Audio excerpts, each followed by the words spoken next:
Welcome to the Bringing Up Business podcast, where we talk about business and parenting. I am your host, Kayla Sachet, toddler mom and owner of a marketing and creative agency called Umari Digital. Now, dear listeners, before I introduce our guest, I have a question for you.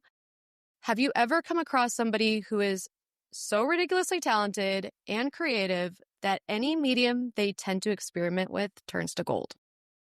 Whether it's pen to paper, photography, digital art, video, whatever, that person creates beauty and just has that it factor.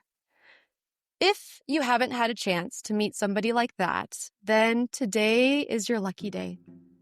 Today's guest is Jose Cotto, an interdisciplinary artist and designer from Great Brook Valley.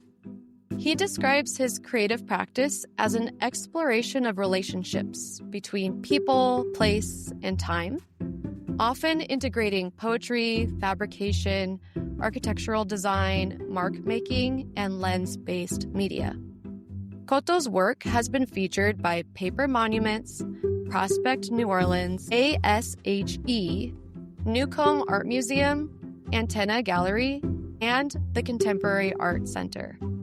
He earned a Master's of Architecture from Tulane University in 2014 and a BFA in Design and Architecture from the University of Massachusetts, Amherst, in 2011. Cotto is a Salzburg Global Seminar Cultural Innovators Fellow and was an artist in residence at the Joan Mitchell Center in 2022 and a studio in the Woods in 2022 and again in 2024.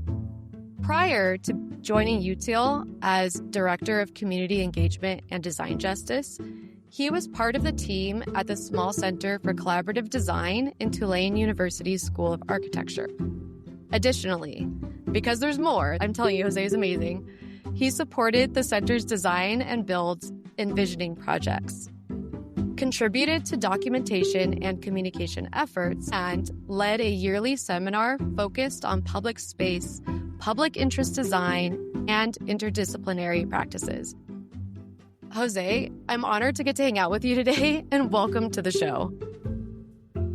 Thank you so much for having me. Excited to dive in and see where the conversation goes today. Same. I know you are going to have so much good stuff to share, especially in this particular time that we're at. But first, let's talk about your journey into design and parenthood. So which came first for you? I feel like I've been a designer all my life. I can think back to when I was a young kid growing up in Great Brook Valley and building clubhouses in the woods with friends, with like scavenged materials that we would find around the neighborhood and around like nearby factories, etc. Always been inspired by artists and art. I have had family members who have been artists, their entire lives. And so art for me was always a way for me to kind of like tune into sort of my day-to-day realities growing up in a housing project, in the 90s when, in a sort of particular moment, like pre-digital world where things were a little chaotic. And also a way to kind of escape from those realities as well. So art and design have always sort of been these like tools, if you will, for me to kind of like radically accept and engage with sort of reality, but also find moments of respite and moments of pause to reflect and to dream, right? And to sort of imagine alternative possibilities. And yeah, parenthood is a much newer game to me. I've had younger siblings and cousins and folks that I've grown up around and kind of, have quote unquote helped raised, but it's not the same until it's your own child that you are worried about, 24/7. And so, yeah, I have a 2.5-year-old now, which keeps me and my partner busy and energized and all of the things. So, yeah. I felt that. My kid is 2 years and 3 months.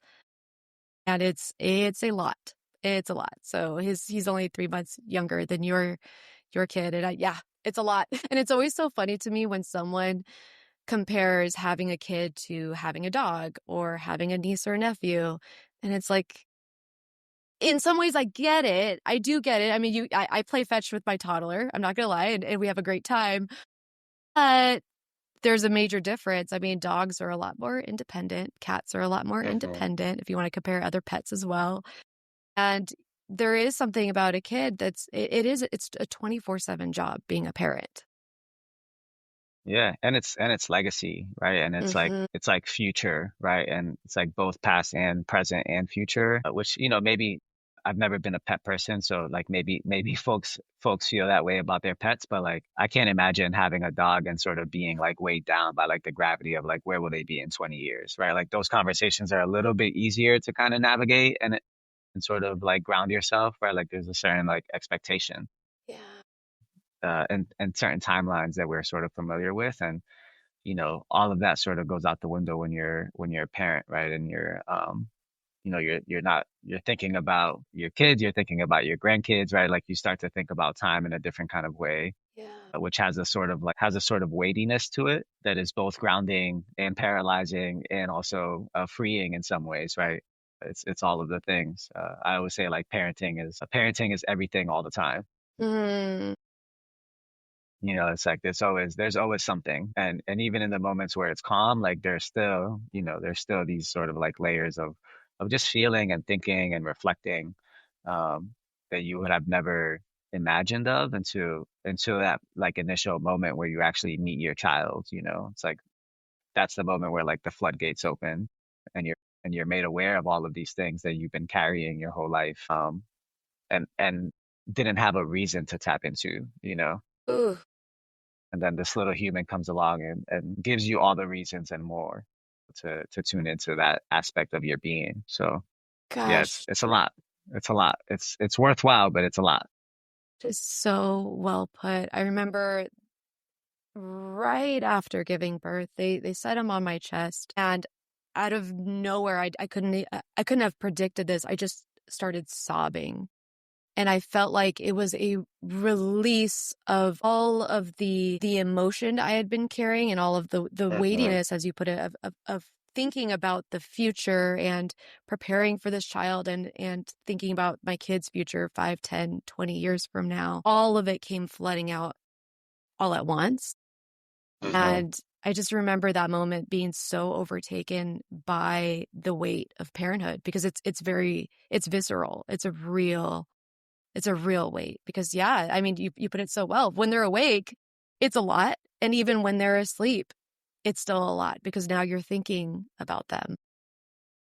Yeah, yeah, and there's no preparation, right? I mean, like I said, grew up around, you know, younger siblings, you know, younger cousins. Like I've been around young kids most of my life. And so I was familiar with sort of, you know, like behaviors and kind of trends and attitudes and milestones and these sorts of things. But you know, it doesn't resonate the same as it does when it's your child. And, you know, no amount of books or podcasts or, you know, conversations with friends who are going through it can really prepare you for that moment of, you know, when you realize, okay, like this is nobody else's project, if you will, but my own and my partner, right? And like, yes, we have a support team. Yes, we have community. We have all of these things. And at the end of the day, we are still responsible for this life and responsible for nourishing it and cultivating it and allowing it to become what it wants to and needs to become, which is Mhm. also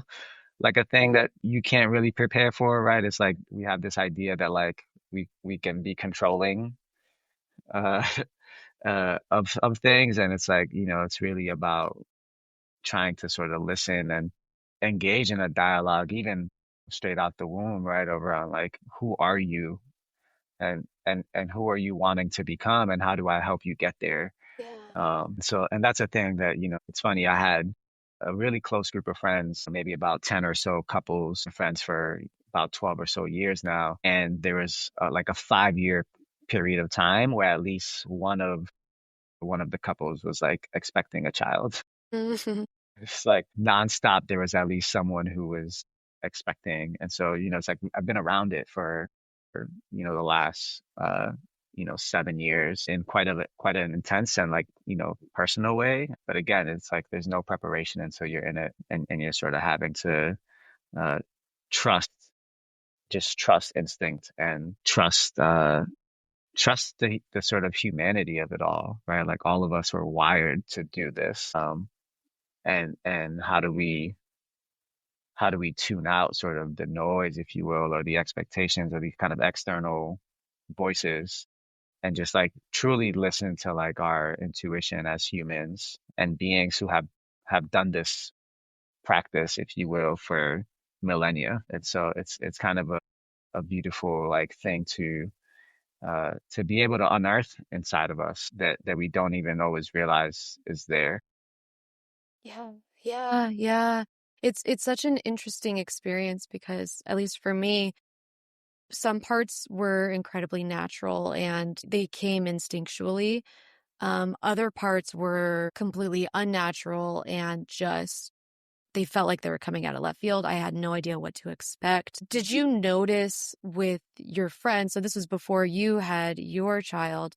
Did you notice with your friends, were they going through any sort of changes or maybe crises that caught you off guard as a non-parent? Were you like, whoa, what are these people going through?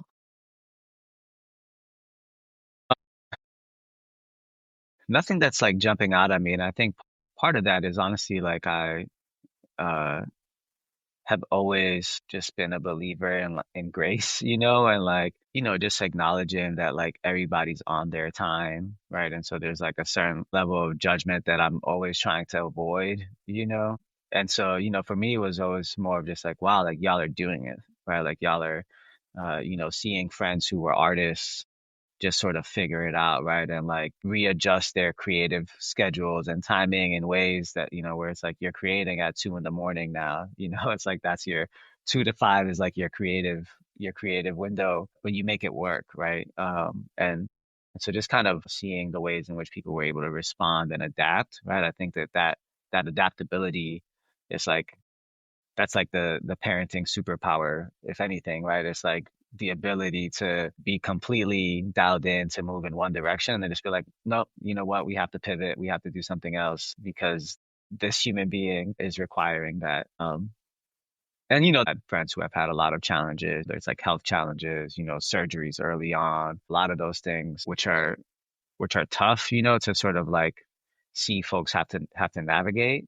But again, like having a good group of folks to be able to connect with and engage with regularly, having a strong group chat to keep the spirits going and just remind folks that all of us are sort of navigating has really sort of helped my experience. And like I said, we had probably a solid like 4 or 5 years between the first child being born in our close friend group and our child being born. And so and that was just that one immediate circle, right? And so we were able to kind of see a lot. If anything, it was more affirming and kind of grounding once we got to that point. But yeah, there was, I think, just like people's ability to adapt is really the thing that sort of jumps out at me or kind of comes to mind. And then the ability to like edit out, like edit things out of your life that just no longer serve the family unit in the same way, whether that's certain habits, certain desires to like be in certain spaces or places, or transitioning from like being in your 20s in a city like New Orleans that's like very vibrant and outgoing and very social to just being like, you know what, I'm totally cool with like being home all day every day, and just like spending this time internally. And so seeing people kind of adapt and sort of just, again, just kind of change certain patterns or habits just out of a desire to sort of connect has been a really like beautiful thing to kind of see and witness over the years. Yeah, yeah, there's definitely a malleability that parenthood can teach a parent. I know for So true. me, I was living in the city. I had been there for a decade. This was in LA. And I remember a very specific conversation with my hairdresser at the time. And I was like, "Hey, I just need to let you know I'm moving and I'm moving over an hour away. I'm going to be closer to my parents and closer to my initial village, which means that because of the distance, I'm not going to be able to come to you anymore." And it was so funny. This was before I was pregnant, before I had my son. And she was like, "Okay, whatever you do, if you plan on moving back to LA, don't have kids. Don't have kids because you're not going to want to move back to LA." And at the time, I was like, "Oh, yeah, totally, for sure. I get that. And I do want to go back to the city. I want to get back to this life." But I moved. I actually really liked the slower pace and the readjustment in my life. Then we got pregnant, and I actually became okay with being out in a place that isn't the city, that it isn't running 100 miles an hour at all times, which is the speed that I had been previously adjusted to. And it was interesting to me to be okay with that and to be able to just roll with this new reality and instead of bracing myself against it, accepting it and finding Mhm. the joy in it and finding the beauty in it, which I now so deeply appreciate this new reality for myself. And so yeah, that adaptability in parenthood is just so cool. As you put it, it is a superpower. I completely agree. Is there anything in parenthood that you would want to help prepare somebody who is planning? I know, like, there's nothing that could 100% be done to fully prepare somebody for parenthood, but is there any advice that you would give to a new parent? Yeah, I mean, I think, just from my own sort of experience, I read the Birthing Partner book, which is like sort of like I think that's the name of the title. I know it's a book that's utilized by like a lot of doulas and folks. And like that was a really just kind of grounding and like straight to the point kind of book. It's like first chapter is like you're there, it's like this baby is coming, what are you doing? And so just in terms of like sort of wrapping my head around the process of how to support my partner through that process. And, my partner was a super champion, like wanted to have an all natural birth and was able to do that successfully with like really like no implications. So we were like super lucky on that front. She was able to have an experience that she wanted to have. And, for me speaking as the partner who wasn't carrying the child, like I think one of the biggest things is just like making sure that I was prepared to sort of support my partner and kind of, advocate for the things that she wanted, and kind of the experience that she wanted to have. And I think having that plan kind of going in is important to really think about like the details, right? Of like, how do you want this experience to be? Who do you want in the room? Do you want to be the person that's like facilitating or talking to a doctor? Because like your partner probably doesn't want to have that conversation when they're in that level of pain, right? And No, so they do not. think just being ready for that. So like on a kind of partner personal level, like those are some things that I would recommend. Like I think that book was great. And again, just having those conversations early and often and kind of like just running through the scenario just so you have some ideas. And again, it's never going to go as planned, right? Like we were in the delivery room thinking that we would have a few hours before anything would happen. And then it was like instantly the baby was coming, right? And like nobody was prepared. The nurses weren't prepared. There was no tools in the room. It's like we were just getting set up. Like the bathtub was still being filled up. Wow. And so, you adapt and you pivot, but again, just having some kind of grounding there. And then for me, a lot of it was on a personal level, like a lot of it was just sort of reflecting and just thinking about like what I wanted to maintain for self and like how do I make sure that I'm I'm evolving into parenthood and not like becoming somebody else. And so like, that distinction of like evolution and not like total transformation or like embodying a totally different persona. And so I think that has allowed me to sort of move through the world with a certain level of intention and just kind of confidence that some of the decisions that I'm making or things that I'm trying to do, in particular when it comes down to sort of like impacting like the time that you have, and you're able to spend with kids, it's like making sure that you have some personal alignment on that front. Obviously, you want to be there, be a sort of supportive and present parent. And also you want to make sure that you're continuing to like nourish and feed the things that sustain you on an individual, personal, spiritual level. So for me, that was like really thinking about my creative practice, finding moments and opportunities to do that throughout the process, right? And so that I was like in a rhythm where it's like, all right, I have this 30 minutes, I can like exercise this muscle, and just kind of baking that into the day to day. And then, yeah, just giving yourself a lot of grace. Like I said, there's no amount of manuals or preparation that like can get you ready for that moment when the nurse is like, all right, you can go home now. Like you can leave the hospital.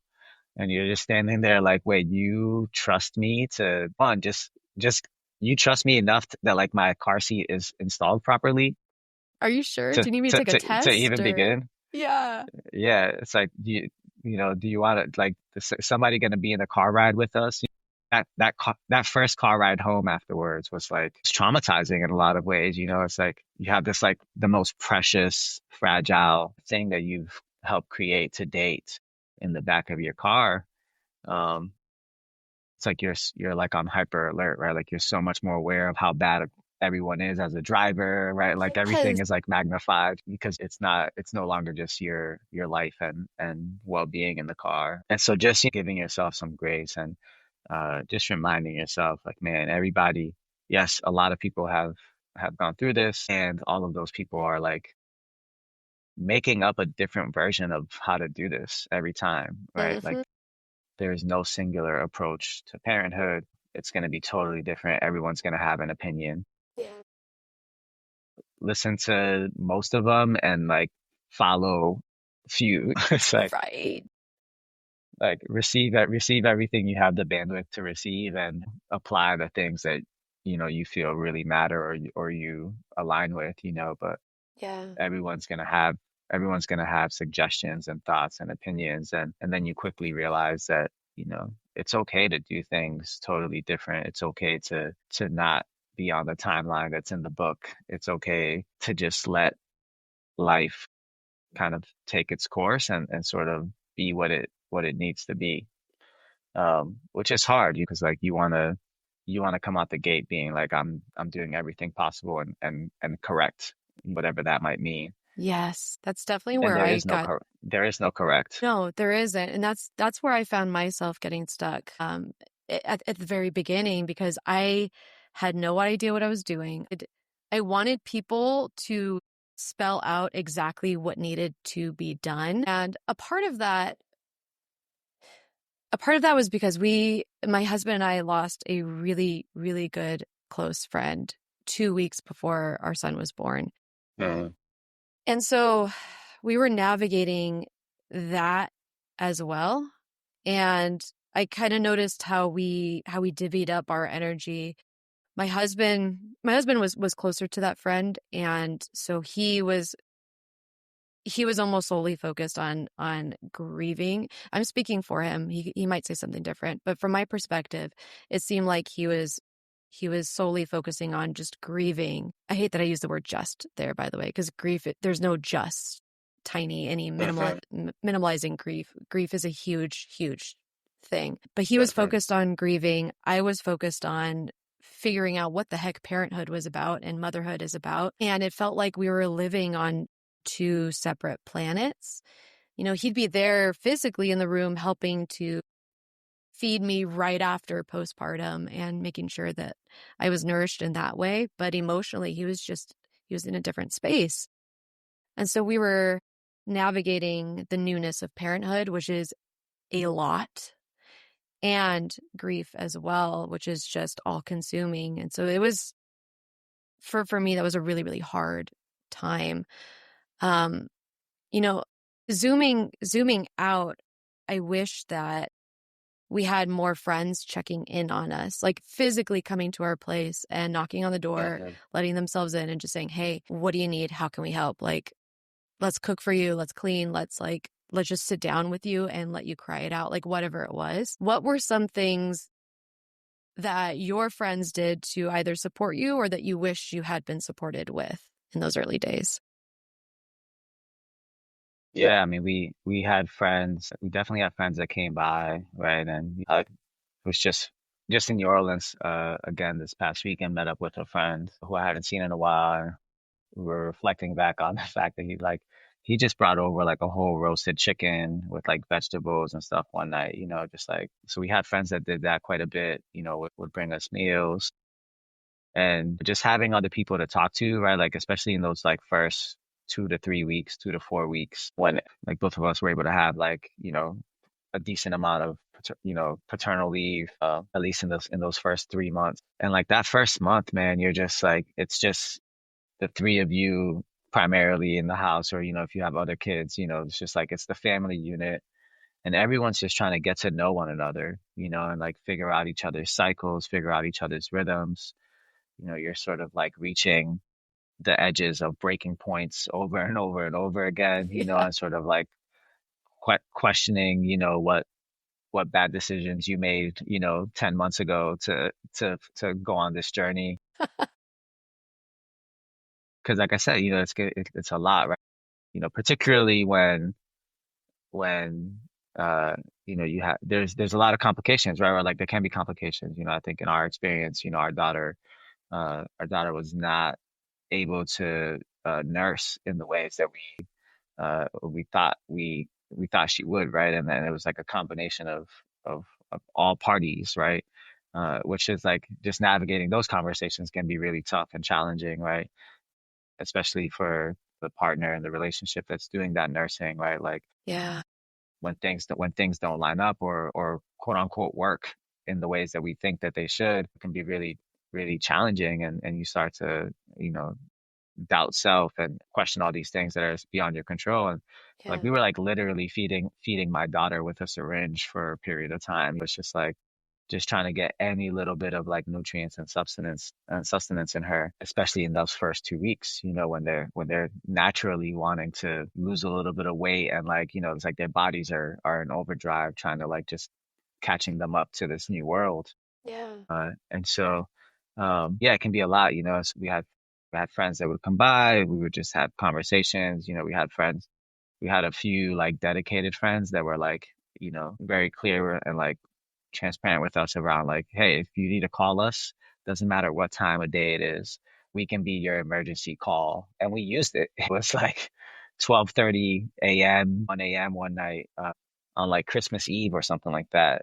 And we called and they answered the phone, and just like having like a 1 hour conversation just to again just like ground ourselves and remind ourselves of the process. And they have a child who's almost about a year older than our daughter. And um we were able to just like again just like have a reference point and a baseline, and just other voices in the house, like in our space, to just be like, no, you got this. Yes. It's like, you know, just keep going. Like this is just like what happens. Babies just cry. That's what they do. That's how they communicate. Hmm. You'll figure that out. You'll start to like understand what the different cries mean. And so just like having dedicated number that we could call at any point in time was like a nice sort of security blanket for us to have, right? So yeah, just allowing the people that want us to be supportive, and also just creating some guidelines and boundaries for yourself too, right? Like I think everybody, oftentimes people are eager to engage and support, and maybe that can be overwhelming. And so like we made a decision that like those first 2 weeks, like we just wanted to just be our little unit, and like really, really, there's some like, this was like COVID times, right? So like Hmm. there's always like these like little nuances, Yeah. like also just like being mindful of like sickness, especially before you have a proper visit and checkup and all of these things. Yeah. And so we created some boundaries around that as well, and let folks like just gave folks hours like, hey, if you want to pop in at any time during these hours, like just know that our door is unlocked. You're welcome to just like come in, hang out. Um, just keeping those networks active, and those lines of communication open were really useful for us. Yeah. Um, and then we did a lot of stuff before the baby came with friends too, right? Like we had friends come over one day, and we just like we made pasteles, which are kind of like, it's like the Puerto Rican tamale, if you will.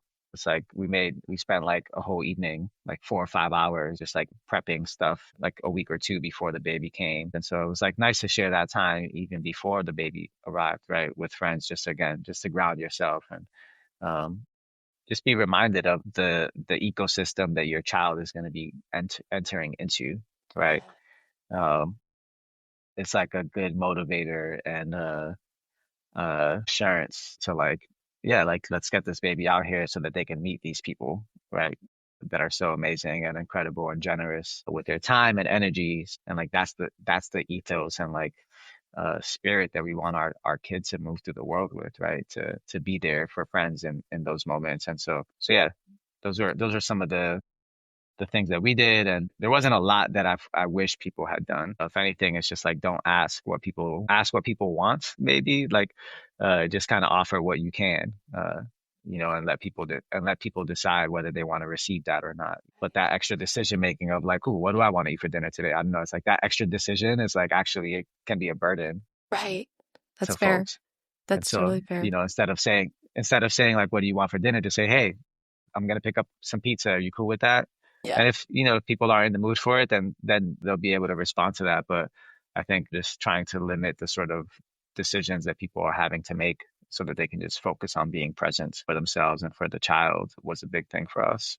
Oof, that is great. That's great advice. Yeah. There are so many decisions that parents do have to make. And please don't ask the parents what they want. Yeah. Just Yeah. tell them like, hey, I'm bringing over the pizza, or I'm bringing over the soup or whatever it is. And yeah, do you want it or Hmm. not? That's the only decision. Yes or no. Easy. Yeah. Yeah. Yeah. Yeah. And now, a quick message from our sponsor. Looking to take your brand, team, or event to the next level with custom gear that stands out? Virtue Screen Printing is your go-to one-stop shop for high-quality custom apparel and accessories. Whether you're launching a clothing line, gearing up your staff, or repping your squad, Virtue brings your vision to life with custom hats, shirts, hoodies, socks, beanies, and more. We're not talking cookie cutter merch. This is premium, fully customizable gear made with care and attention to detail. What makes Virtue different? It's simple. Low minimums, fast turnaround, hands-on customer service, and a passion for helping brands look good. From bold designs to subtle branding, they do it all, and they do it right. Visit virtuemfg.com to get started, or hit them up directly for a custom quote. That's virtuemfg.com, where vision meets craftsmanship. virtuemfg.com. Thank you for staying with us, and back to the show. So let's switch gears a little bit. You are breaking generational cycles through design. And I imagine part of the fuel for your work in doing that is thinking about the legacy that you are passing down for your daughter and for the next generation. So what does it mean to break generational cycles through design? What kind of work are you doing, and how are you doing it? I think for me, to kind of to start, maybe I'll start with observation, because I feel like for me, I kind of entered the design world or made a conscious decision to sort of be curious about the design world and the built environment, after sort of like having an epiphany moment in the neighborhood that I grew up in Great Brook Valley, where I was just walking to my aunt's house, and uh, for some reason I just like remember stopping at one point and kind of looking around and just taking inventory of what I was seeing around me, and in particular, like the families that were like in my view, right? And I was like, all right, like my friend and his parents live here, like they've been in this neighborhood for like 20 years. It's like this family lives here. They've been in this apartment for like generations, right? And I was like doing a quick scan. I was like, man, like he's a brilliant mechanic, amazing entrepreneur, salesperson, incredible athlete. And I was like, what is it about this physical place that doesn't allow that kind of greatness to transcend what this place can offer? And allow these people an opportunity to leave, right? Because it's like growing up, the housing projects for me was always like the goal. For some people, it's like the goal is to like rep your hood and like be in your hood, right? For me, it was like I want to get out of here. It's like this. Uh, Especially once I was like in high school and was able to like start to get little snippets of like life beyond, right? I was like, there's so much more world out there. And what is it about this physical place that doesn't allow people the opportunity to explore and see and be part of that larger world? And so I started becoming a lot more critical of like just noticing the built environment, right? Like, what is it about the material quality in this neighborhood, right? This was like a typical sort of public housing project built in the 40s or 50s, right? Like, a lot of brick, a lot of concrete, a lot of steel, these like materials that are really harsh and hard, a lot of hardscape, not a lot of green space, et cetera, right? Um, and I started thinking about sort of like, what is it about, like, what are the parallels between the physicality of this place and the ways in which people embody that in their own being, right? And so I started making connections with like my own behaviors and actions and this physical environment that I was in, and how in some ways I was kind of like living up to the environment, right? Mm. And since then, I've just been curious about how people perceive space, how people exist within space, the ways in which our built environment is subtly and sometimes not so subtly like shaping and informing our perceptions of self, which ultimately shape and inform our perceptions of the world and what's possible, right? Yeah. And so a lot of the work that I've done, especially in my earlier years, and a lot of the work that I was doing at the small center prior to joining UTO, like a lot of that was around engaging people in conversations about the places that they were in and trying to encourage people to just sort of like mount a different perspective for a moment, right? To be able to allow people to see things the way that I saw them, to encourage them to see things differently, right? This is how like how my photography practice like gets layered in, right? Like all of these things. And so I think like one of my goals is just to personally, professionally as an artist, et cetera, is it's really just to kind of like raise the collective consciousness that we all have around our awareness to the built environment, right? To be able to ask ourselves questions like, why are there trees in this neighborhood but not in my neighborhood? Hmm. And like, what does that do to my psychology? What does that do to the ways that I value myself or value my community, right? I'm far more likely to throw trash on the ground in a neighborhood that has broken sidewalks and no trees and blighted properties than I am like walking down a beautifully, manicured street with trees. And it's like there's a different experience there, right? Our built environment tells us about what we care about, right? Mm-hmm. Architecture is our society's way of demonstrating what we value, right? When Mm-hmm. we build affordable housing, we value housing.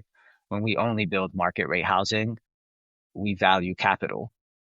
And so how do we encourage people to develop and cultivate relationships with the built environment, with the natural environment, right? Like we live here. So like how are we engaging with it? A large part of my work is really just purely just around that, right? Like what can I do as an artist? How can I document neighborhoods, communities, people in ways that can put some of these things in conversation with one another and encourage some of that questioning? A lot of this work is just driven and motivated by just observation and the power of observation, like the power in noticing, Yeah. right? Like Yeah. noticing is such an important part of our human existence, and we are constantly in a battle uh, with other forces that are trying to strip away how much we notice, Yeah. right? Whether Yeah. it's just by keeping us occupied by scrolling, whether it's the ads, right? It's like there's an intention for you to not pay attention to the things that really matter, Mm-hmm. um, which is possible because we're not engaged in these sort of like daily conversations with our physical surroundings as much as we once used to be, right? And then here at UTO now, I think the ways in which I'm thinking about breaking generational cycles is really about how do we move beyond noticing to actually imagining, Mm. right? And what does that what do we start what do we notice that's new when we begin to imagine differently? And in my particular role, like I'll use one example since we've been talking about the housing projects that I grew up in. Uh, I hope I'm not jinxing myself or jinxing our team, but just to say like we are we are in the running, if you will, to potentially lead the master planning of that housing project that I grew up in. And whether we get the project or not, it's like that's another conversation. But I was able to sort of help develop the sort of like framing and kind of like uh, a concept and sort of like approach, if you will, to the site in terms of like, these sorts of spaces, right? Like housing that allows for these activities, housing that allows for this kind of connection, housing that allows people to sort of grow into place and age in place in different ways, right? Just some of the things that I noticed, right? And so for me now, the questions are a little bit bigger in scale in that sense, right? Where I'm really thinking about like what is required for us to actually seed and cultivate and nourish the ecosystems and environments that we know in our being, in our spirit, are necessary for us and the folks that we serve, right? For us collectively to be able to live the lives that we think are possible. Yeah. And I'm always like motivated by this idea of like, uh, what would happen if like the entirety of the global population was like in alignment, right? Where like if our frequencies were all tapped in, Uh, what it what is possible in that world, right? dream. And we're only able to we're only we'll only be able to arrive there if we're creating environments that are like nourishing, right? And Right. are fulfilling. I'm trying to ask these sort of bigger questions, right? Of like what is the intention of a project? What are we doing to allow for people to not just exist, but to be in conversation with their environment in a different way? How do we transform and change just like the relationships that people have to place by creating different relationships with place, right? And giving people the opportunity to get their hands in the dirt, right? Like, what does it mean for us to think about a housing project that like actually allows and makes space for people to literally plant things, right? And like Hmm. sow the earth, right? Like, Yeah. how do we change our approaches to design and planning, in ways that are about control, Hmm. which I feel like is a lot of like what our discipline unfortunately kind of has become, right? It's like, how Hmm. do we control the way that people move through space? How Hmm. do we guide people? It's like, well, like, what if we didn't have control and we just like let people choose? Like, what joy is possible there? Creating like a blank canvas of a You know? space. Yeah. And how do we transfer agency, you know, Yeah. uh, or, or just allow for agency, right? Not even transfer it, just allow for it, right? Right. I'm still very much trying to understand the landscape of this profession and this discipline in this particular place and time, right? Like being in Boston in this particular moment, both socially, politically, environmentally, right? Like all of these things. I'm still trying to figure out what are the questions that Boston is trying to ask in a lot of ways before I start asking some of my own questions. Mm. And that's again, that goes back to this sort of like exploration and sort of dialogue between people, place, and time, right? And trying to understand like which variable or like which piece of that puzzle I'm learning from, and the time piece is often like the hardest, right? Because like we just want to get there faster than we always know is possible. And so I'm trying to let this place just like uh have its time with me, if you will, and um kind of guide some conversations in that sense.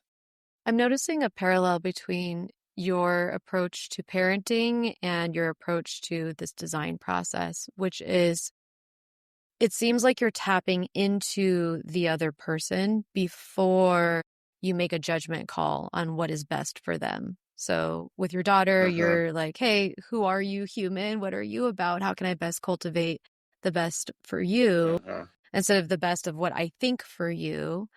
And with in terms of Boston, what is Boston requiring and asking of me instead of what I think Boston needs?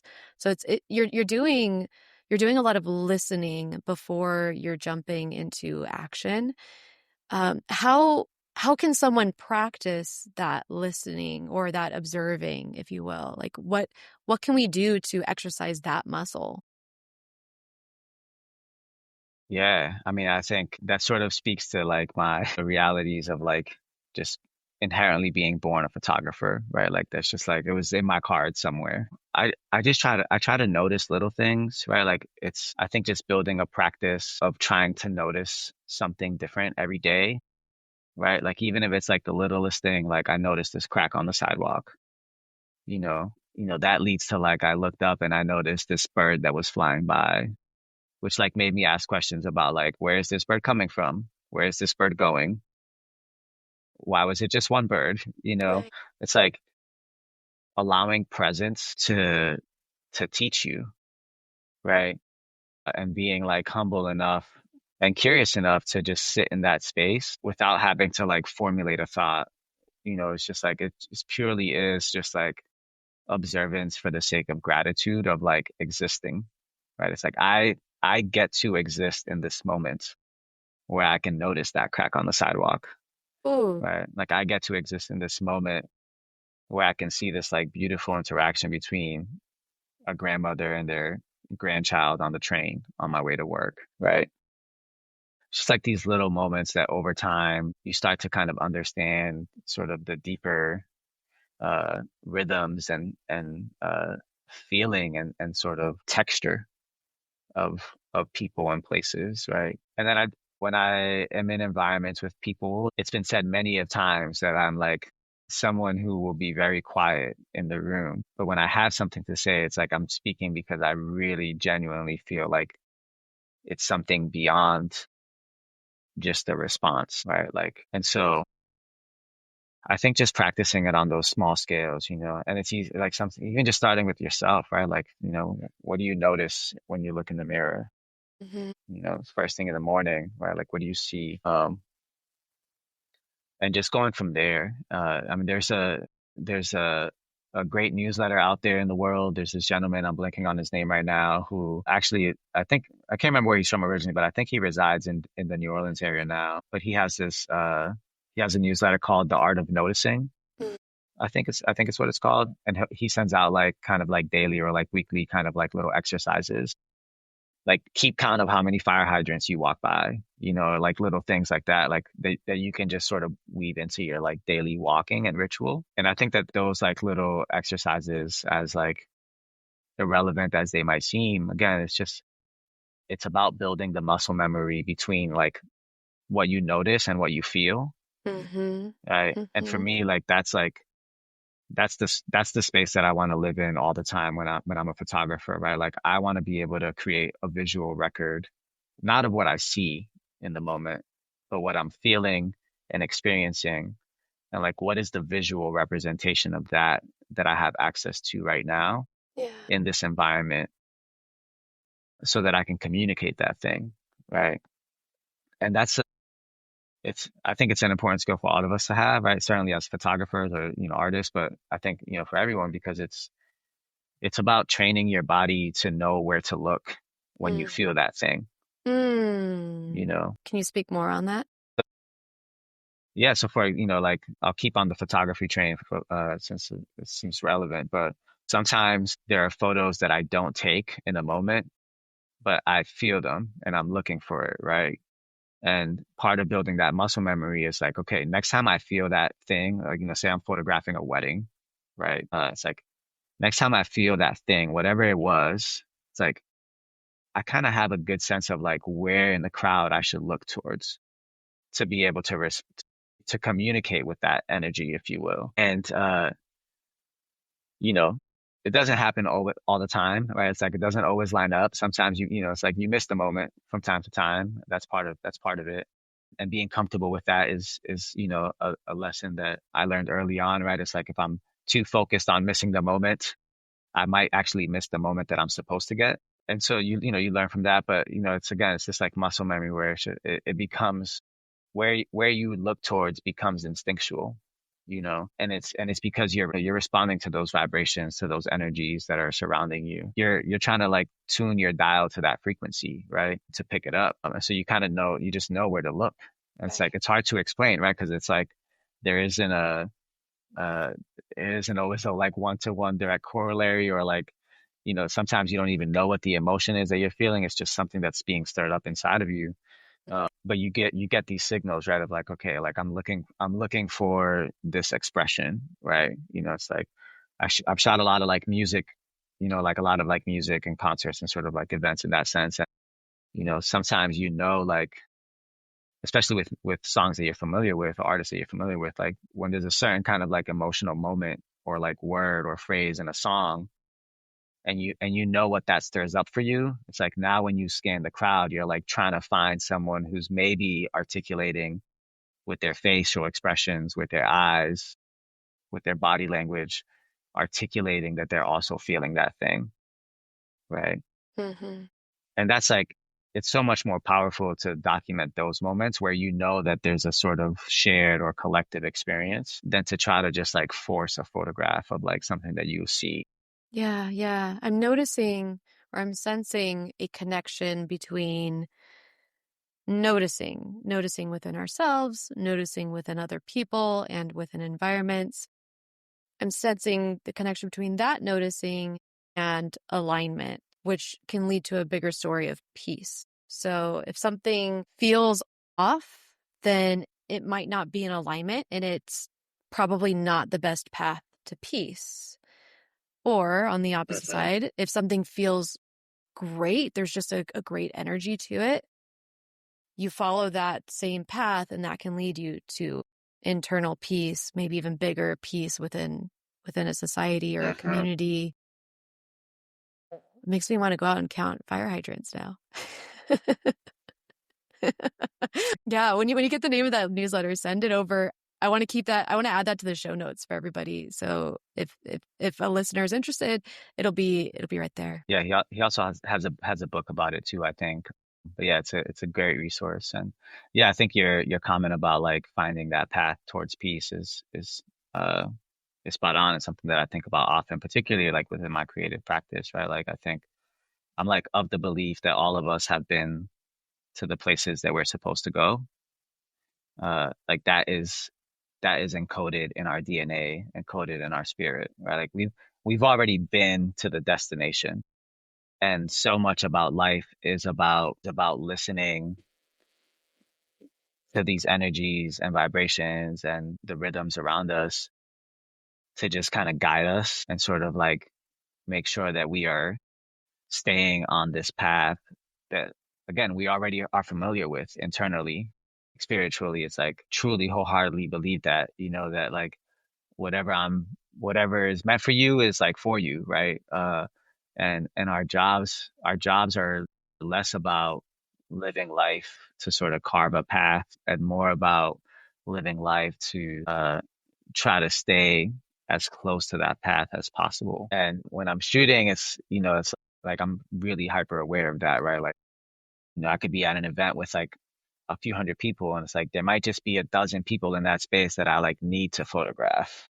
You know Yeah. what I mean? And like those photographs feel different, right? I often use this like metaphor of like I feel like I've had this vision a while back where I was like walking down this long, narrow hallway.